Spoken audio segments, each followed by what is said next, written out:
Welcome friends. Mahanadi சீரியலில் அடுத்து வரக்கூடிய எபிசோடில் என்ன சீன்ஸ் வரப்போகுதுன்றதை பற்றி பார்க்கலாம். பசுபதி நிவின்கிட்ட சொல்லி கேஸை வாபஸ் வாங்க சொல்கிறாரு. ஆனால் நிவின் அதெல்லாம் என்னால் முடியாது மாமா அப்படின்னு சொல்லிட்டு போயிடுறாரு. அடுத்ததாக குமரன்கிட்ட பசுபதி பேசி கன்வின்ஸ் பண்ணி சாரதாட்ட நான் பேசுகிறதுக்கு ஏற்பாடு பண்ணி கொடு அப்படின்னு சொல்கிறாரு. பசுபதி சாரதாட்ட சொல்கிறாரு, இந்த கேஸ் ஒரு நாளையில் முடிய போகிறது கிடையாது, மினிமம் 15 வருஷமாவது எடுக்கும் அப்படின்னு சொல்கிறாரு.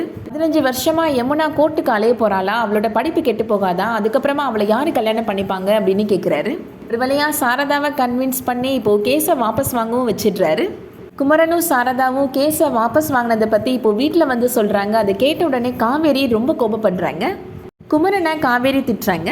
உங்களுக்கெல்லாம் கொஞ்சம் கூட மூளையே கிடையாதா, லூஸா நீங்கள் அப்படின்னு திட்டுறாங்க. அதை கேட்ட உடனே இப்போது கங்காவுக்கு கோபம் வந்துடுது. என்ன ஓவராக பேசுகிற, அவர் யார் தெரியுமா, உன்னோட மாமா, கொஞ்சம் மரியாதையாக பேசு அப்படின்னு சொல்கிறாங்க கங்கா. பெரிய இவன்னு நினைப்பா அப்படின்னு சொல்லிட்டு கங்கா இப்போது குமரனுக்காக சப்போர்ட் பண்ணி காவிரிட்ட சண்டை போடுறாங்க. கங்கா குமரனுக்காக சப்போர்ட் பண்ணி பேசுகிறத பார்த்த உடனே குமரன் ரொம்ப சந்தோஷப்படுறாரு.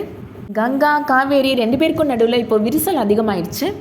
மறுபடியும் இவங்க 2 பேருக்கும் நடுவில் இருக்கிற சண்டையை யார் சமாதானப்படுத்தி வைப்பாங்க, வெயிட் பண்ணி பார்க்கலாம். இந்த வீடியோ உங்களுக்கு பிடிச்சிருந்துச்சுன்னா லைக் பண்ணிக்கோங்க. மகாநதி சீரியல் டெய்லி அப்டேட்ஸ்க்கு நம்ம சேனலை சப்ஸ்கிரைப் பண்ணிக்கோங்க. தேங்க்ஸ் ஃபார் வாட்சிங்.